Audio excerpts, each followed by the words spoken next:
great German pastor, Dietrich Bonhoeffer, was martyred for one reason. The Nazis killed this pastor because he got involved in politics.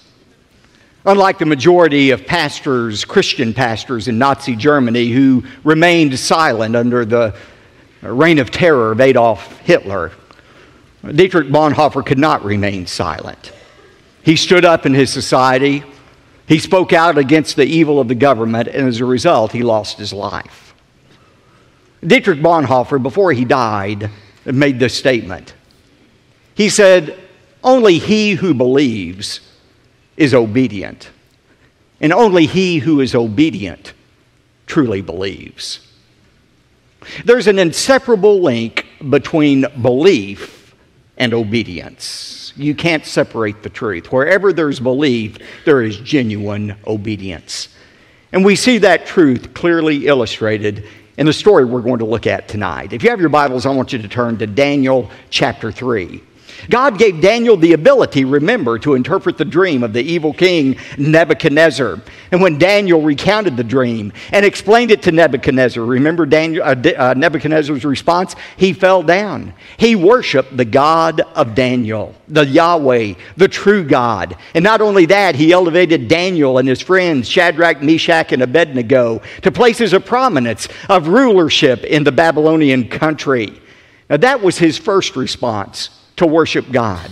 But then in tonight's story, which takes place shortly after chapter 2, we see Nebuchadnezzar having a more humanistic response to this vision, a vision that said basically, Nebuchadnezzar, your days are numbered as king of Babylon. Babylon is going to cease. You're going to cease to exist. There's another kingdom coming after you. And notice Nebuchadnezzar's reaction to the truth that his kingdom would one day come to an end. We find it in verse 1 of chapter 3. Now Nebuchadnezzar, the king, made an image of gold, the height of which was 60 cubits. A cubit is about 1.5 feet. So it was a statue 90 feet high. Its width was 6 cubits, or 9 feet. And he set it up on the plain of Dura in the province of Babylon.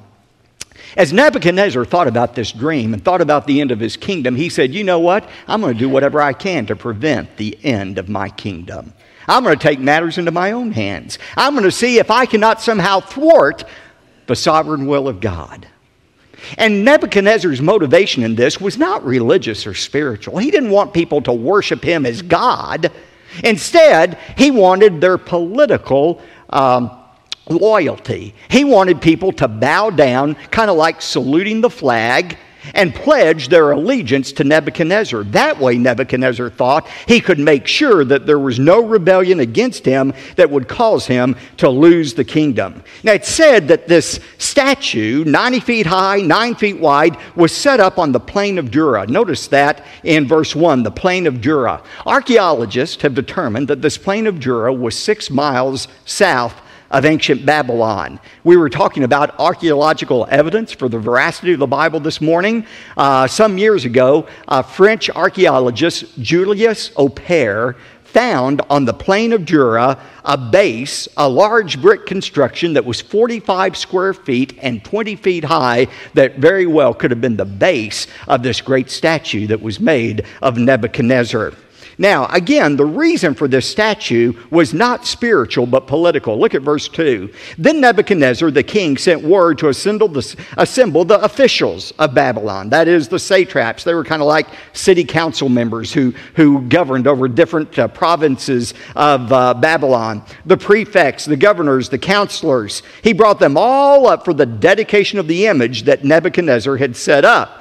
And look at verses 4 and 6. Then the herald loudly proclaimed, "To you the command is given, O people, nations, and men of every language, that at the moment you hear the sound of the horn, the flute, the lyre, the trigon, the psaltery, the bagpipe, and all kind of music, you are to fall down and worship the golden image that Nebuchadnezzar the king has set up.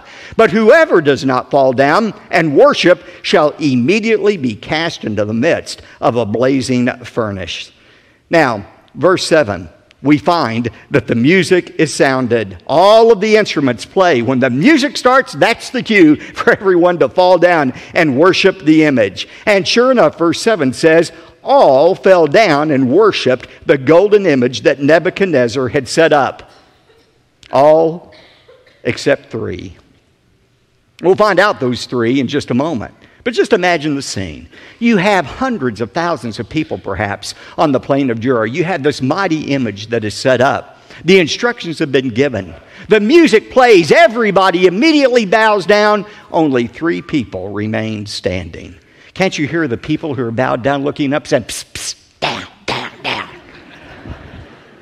But they wouldn't bow down before this image that had been set up. So notice the accusation that's made against these 3 in verse 8. For this reason, at that time, certain Chaldeans, that is, part of the king's court, these people who lived in southern Babylon, came forward and brought charges against the Jews, these 3 Jews who refused to bow down. Look at verses 10 to 12, what the charges were. They reminded in verses 10 and 11 Nebuchadnezzar of what he had ordered, and then look at verse 12. Here's the charge. This is what they said to Nebuchadnezzar. There are certain Jews whom you have appointed over the administration of the province of Babylon, namely Shadrach, Meshach, and Abednego. These, O king, have disregarded you. They do not serve your gods, and they do not worship the golden image that you have set up. And so, look at verse 13. Then Nebuchadnezzar, in rage and anger, gave orders to bring Shadrach, Meshach, and Abednego. Then these 3 were brought before the king. Now here's the natural question. Where in the world was Daniel during this time? Have you ever wondered that? Where was Daniel? After all, he's the one who had these guys promoted. He's the one who led them to obey God and not Nebuchadnezzar. Where was Daniel? This week, as I was preparing the message, I read all kinds of explanations about where Daniel was. Some people say, well, Daniel was now such a high-ranking official that for political reasons, he went ahead and bowed down before the image of Nebuchadnezzar. To him, it was no big deal. It was political and not spiritual. Now, that doesn't make any sense, especially given Daniel chapter 1 and how he wouldn't even eat the king's food. Another explanation is, well, maybe Daniel was ill on this particular day. Now, if I were choosing a day to call in sick to the office, this certainly would have been it. But I'm not sure that's a likely explanation. Some people say, well, maybe the king had dispatched him on a foreign trip as an emissary for the king to a foreign land. That's a possibility. We don't know. That's the bottom line, where Daniel was. But some have suggested that it was not fair for Daniel to escape this test when his 3 friends were being tested in such a severe manner. And that's really not logical to say this isn't fair, because the fact is Daniel was about to be tested. He had already been tested in chapter 1, and the lion's den was waiting around the corner for him in chapter 6. But there's a very important point and principle for all of us here. All of us who are God's people are going to be tested, but we're not all tested in the same way. God's tests for us are not the same test. In 1 Peter 1:6, Peter said, "In this you greatly rejoice, even though for a little while, if necessary, you have been distressed by various trials." That word various, poikolis, it's a word we get polka dot from. We are distressed by various tests. You're not going to escape testing in your life.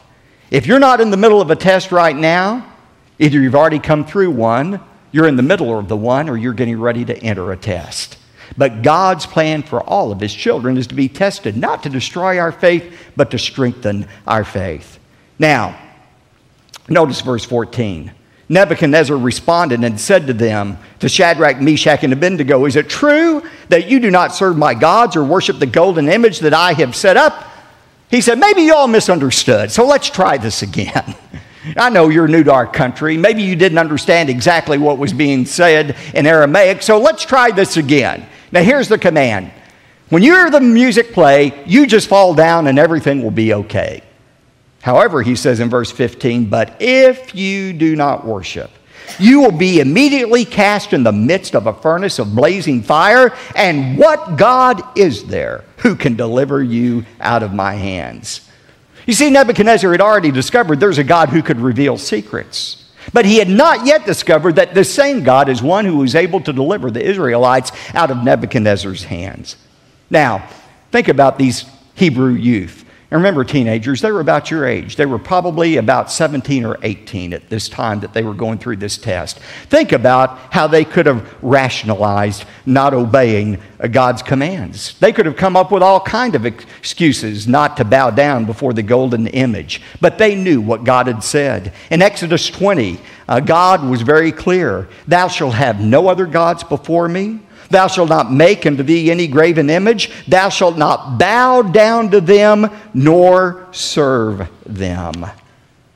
Now, they could have come up with all kinds of rationalizations about why to bow down. They could have said to themselves, well, you know what? I'm going to bow on my knees, but I'm not going to bow in my heart.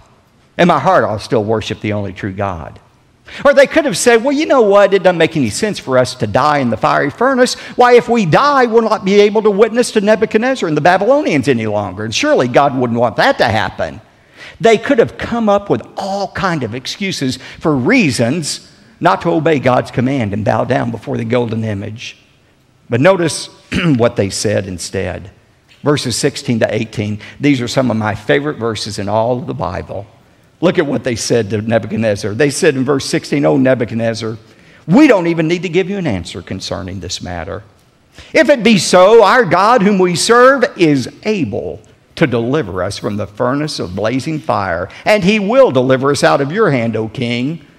But underline this for verse 18. "But even if he does not, let it be known to you, O king, that we are not going to serve your gods or worship the golden image that you have set up." Now that's what you call faith. They said, "King, we believe our God is able to deliver us, and if he wants to, he'll deliver us out of your hands. But even if he chooses not to deliver us, we are still going to obey him." Ladies and gentlemen, that is faith. Obedience to God in spite of the circumstances. It's not always God's will to deliver us out of trials. It wasn't God's will to deliver Jesus out of suffering, or Peter, or Paul, or most of the apostles. God's will for them was death, but they still obeyed God. This is the perfect demonstration of what true faith is, obeying God regardless of what he does. Now look at verse 19, the execution of the sentence. "Then Nebuchadnezzar was filled with wrath, and his facial expression was altered toward Shadrach, Meshach, and Abednego." His face was just contorted. He was so angry. And he answered by giving orders to heat the furnace 7 times more than it was usually heated.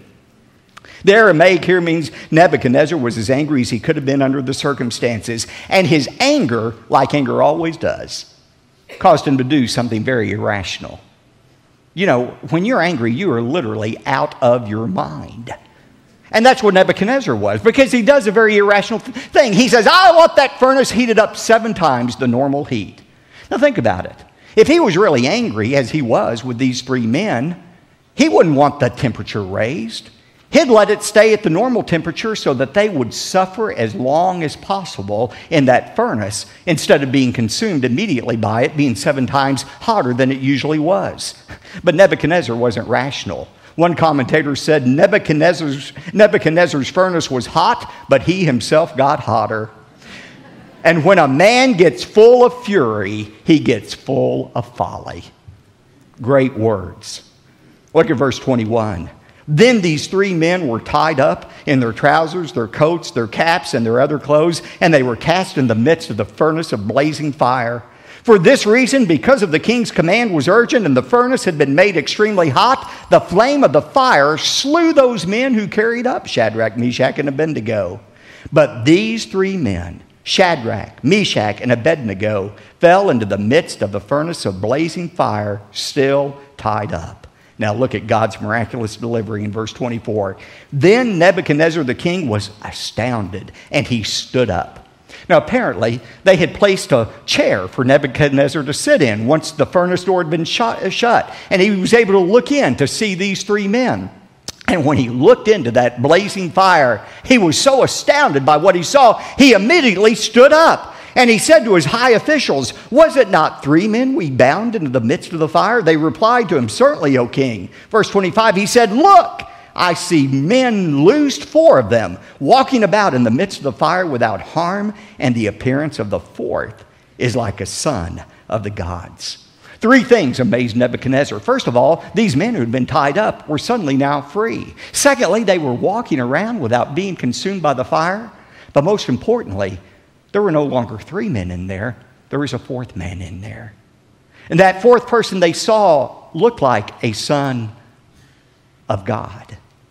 Who was that 4th person in there? I believe it was the angel of the Lord. Anytime in the Old Testament you read about the angel of the Lord, that is a reference to the Lord Jesus Christ. The incarnate, pre-incarnate appearance of Jesus Christ. That 4th person looked like a god to them. Verse 26, then Nebuchadnezzar came near to the door of the furnace, and he responded and said, "Shadrach, Meshach, Abednego, come out, you servants of the Most High God, and come here." And then Shadrach, Meshach, and Abednego came out in the midst of the fire. He wanted them out of the furnace. He called them servants of the Most High God. And look at verse 27. All of the officials gathered around and saw in regard to these men that the fire had no effect on their bodies.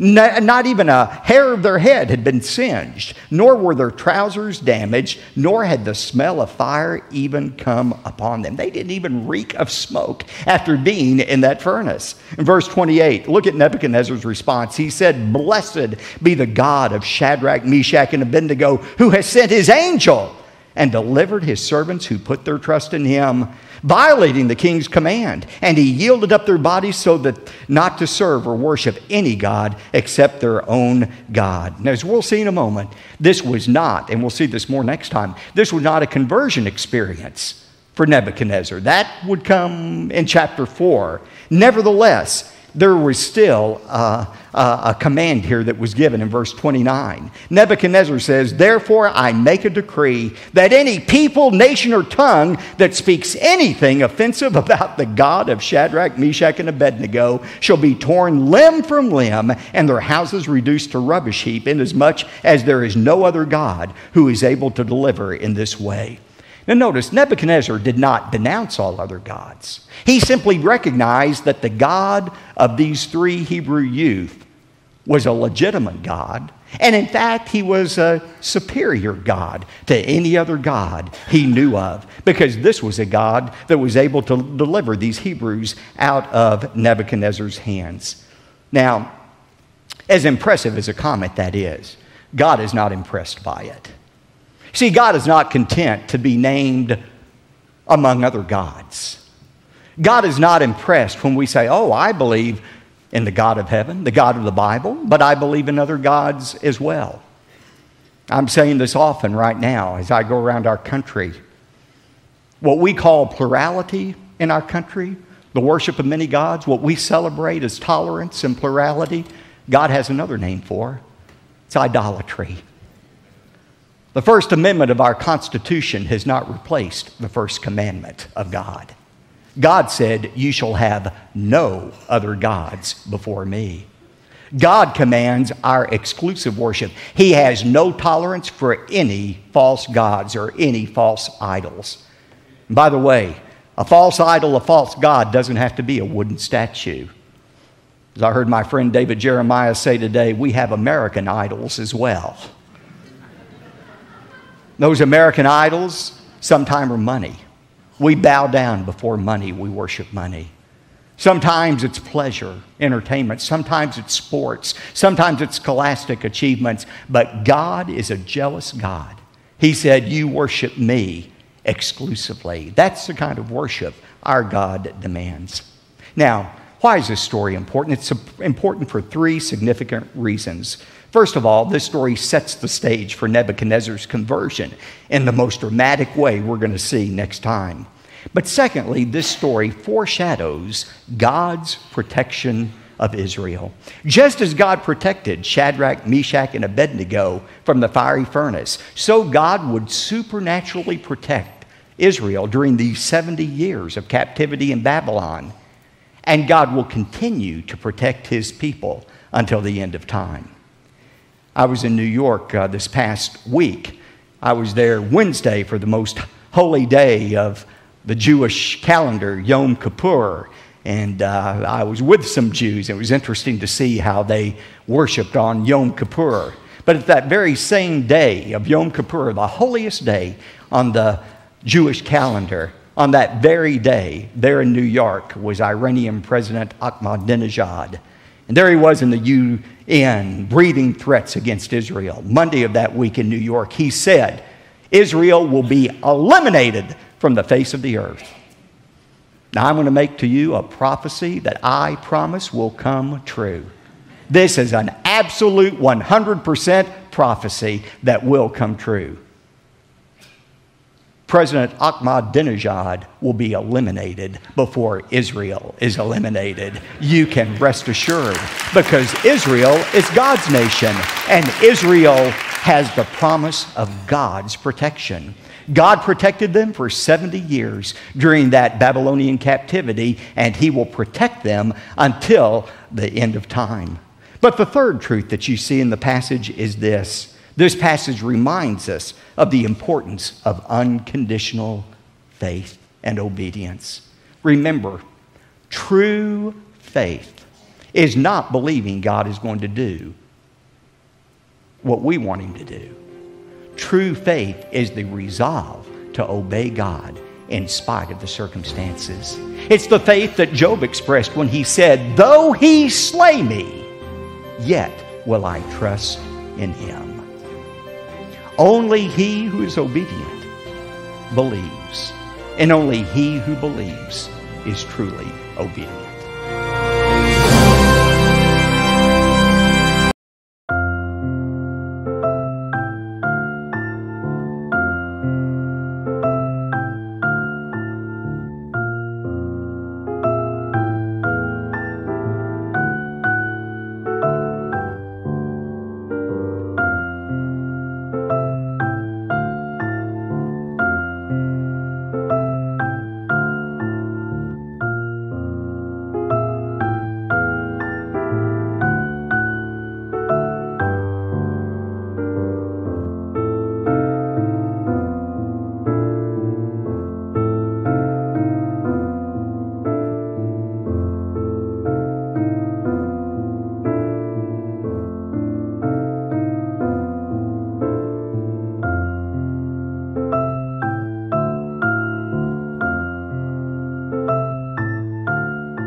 Sau cơn mưa đêm em đã làm gì giờ khói thuốc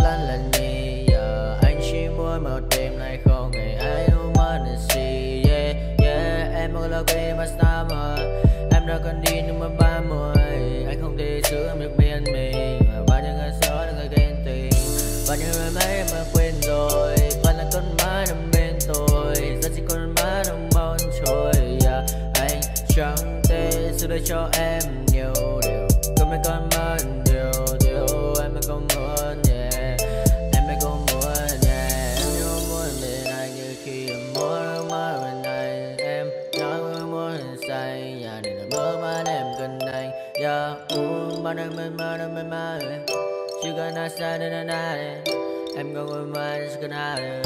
Bao năm mà sau và em muốn đêm nay em đã trôi. Đã biển qua cảm xúc như cơn mưa kia đang nhìn tôi.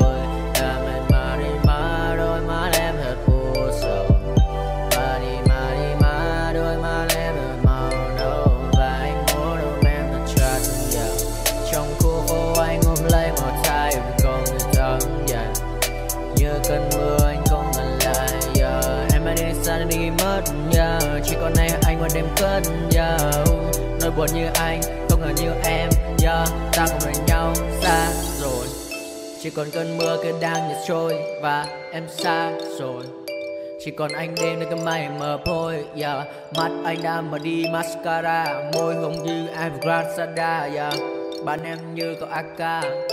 Có hoa là ta ta ta ta.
Bye.